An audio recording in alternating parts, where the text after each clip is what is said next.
Shalom semua. Kegerakan Pentakosta adalah kegerakan yang unik. Mengapa unik? Pernahkah saudara terbayang satu gerakan rohani yang dalam tempo 1 abad telah menyebar sampai ke 27% kekristenan yang ada? Kegerakan yang bergerak cepat ini memiliki pilar-pilar teologi yang perlu kita pahami. Pada Voice of Pentecost kali ini, kita akan membahas mengenai 5 pilar teologi Pentakosta. Apa saja 5 pilar teologi Pentakosta itu? Yang pertama, Jesus as Savior, atau pilar keselamatan. Keselamatan adalah momen di mana seorang bertobat dan menerima Yesus sebagai Tuhan dan Juru Selamat. Pengakuan iman GBI berkata, semua manusia berdosa dan kehilangan kemuliaan Allah, sehingga harus bertobat dan berpaling kepada Allah untuk menerima pengampunan dosa. Pertobatan mencakup peristiwa di mana seorang mendengar kabar Injil tentang karya Kristus, meresponi Injil dengan iman dan pertobatan, dan mengalami perjumpaan secara pribadi dengan Yesus. Hal ini yang terjadi ketika Petrus berkhotbah dalam Kisah Para Rasul 2 ayat 16-35. Di ayat 37 disebutkan bahwa orang-orang yang mendengar sangat terharu dan memberikan respon yaitu bertobat dan menerima Yesus sebagai Tuhan dan Juru Selamat. Bukankah hampir sebagian besar khotbah-khotbah dari Pentakosta menekankan akan pertobatan dan kepercayaan kepada Yesus sebagai Juru Selamat pribadi? Yang kedua, Jesus as Sanctifier, atau pilar pengudusan. Ketika seorang diselamatkan, dia memasuki proses yang bernama pengudusan.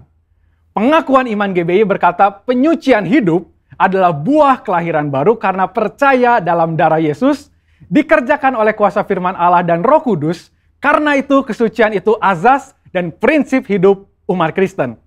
Insan Pentakosta percaya bahwa anugerah keselamatan harus diresponi dengan benar dalam takut akan Allah. Filipi 2 ayat 12-13 berkata, kerjakan keselamatanmu dengan takut dan gentar. Karena Allah lah yang mengerjakan di dalam kamu, baik kemauan maupun pekerjaan menurut kerelaannya. Di sini terlihat tanggung jawab orang percaya untuk mengerjakan keselamatannya, atau menguduskan kehidupannya dalam takut akan Allah. Proses pengudusan ini akan kita jalani selama kita hidup, dengan tujuan agar kita menjadi segambar dan serupa dengan Kristus. Pengudusan pun berbicara kita meninggalkan kehidupan lama kita, ataupun kebiasaan lama kita yang tergolong dosa, dan menjadi pribadi yang baru di dalam Kristus. Tidak lagi hidup di dalam dosa. Yang ketiga, Jesus as Spirit Baptizer, atau pilar baptisan Roh Kudus.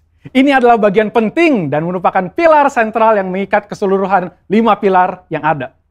Baptisan Roh Kudus yang dimaksud adalah baptisan yang dialami setelah seorang lahir baru, sebuah pengalaman yang juga bisa disebut sebagai kepenuhan roh, pencurahan roh, dan menerima Roh Kudus. Tanda awal seorang dibaptis oleh Roh Kudus adalah dia berkata-kata dalam bahasa roh sebagaimana yang diilhamkan oleh Roh Kudus.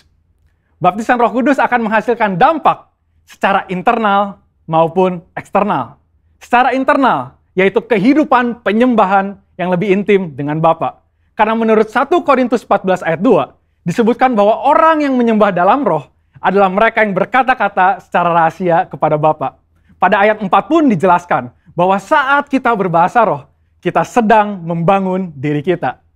Secara eksternal, baptisan roh memberikan kuasa untuk menyelesaikan amanat agung. Seperti yang tercatat di dalam Kisah Para Rasul 1 ayat 8, dapat kita lihat di Alkitab bahwa pelayanan para murid berubah begitu mereka menerima baptisan Roh Kudus. Mereka menyembuhkan orang sakit, membangkitkan orang mati, mengusir setan, dan lain sebagainya. Yang keempat, Jesus as Healer, atau pilar kesembuhan ilahi. Di dalam pengakuan iman GBI, kita mempercayai bahwa kesembuhan ilahi tersedia dalam korban penebusan Yesus untuk semua orang percaya. Bagian ini sangat penting, karena kita mempercayai bahwa tanda dan mujizat masih berlaku di zaman ini. Orang yang telah dipenuhi Roh Kudus akan melakukan pelayanan dengan tanda-tanda seperti yang Yesus katakan dalam Markus 16 ayat 18-19. Mereka akan meletakkan tangannya ke atas orang sakit dan orang itu akan sembuh. Dari mana kuasa untuk menyembuhkan itu datang? Dari kepenuhan Roh Kudus yang dijanjikan oleh Bapa kepada setiap orang percaya. Kita percaya bahwa kematian Kristus telah menebus segala dosa-dosa kita, termasuk menanggung segala sakit penyakit kita. Yesaya 53 ayat 4a jelas berkata bahwa tetapi sesungguhnya penyakit kitalah yang ditanggungnya. Yang kelima, Jesus as soon coming King, atau pilar kedatangan Yesus yang kedua dengan segera. Pilar terakhir ini dipandang sebagai motivasi dan semangat untuk menyelesaikan amanat agung, memberitakan Injil dengan kuasa Roh Kudus, serta hidup dalam kekudusan. Kita percaya bahwa Yesus akan datang kali yang kedua untuk menjemput kita dengan segera. Pengakuan iman GBI berkata, Tuhan Yesus Kristus akan turun dari sorga untuk membangkitkan semua umatnya yang telah mati dan mengangkat semua umatnya yang masih hidup, lalu bersama-sama bertemu dengan Dia di udara. Kemudian Ia akan datang kembali dan bersama orang kudusnya untuk mendirikan kerajaan 1000 tahun di bumi ini.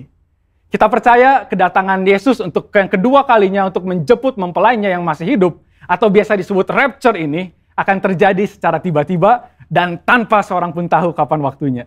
Ketidaktahuan kapan Yesus akan datang inilah yang akan mendorong setiap kita untuk dapat mempersiapkan diri sebaik-baiknya dan tetap hidup dalam integritas. Saya percaya pemahaman ini membawa kita semakin semangat di dalam menyelesaikan amanat agung dengan api Pentakosta ketiga. Saudara, untuk penjelasan lebih lengkapnya dari tim teologi kami, jangan lupa buka link yang ada di atas atau scan QR Code yang tersedia. Salam integritas, Tuhan Yesus memberkati.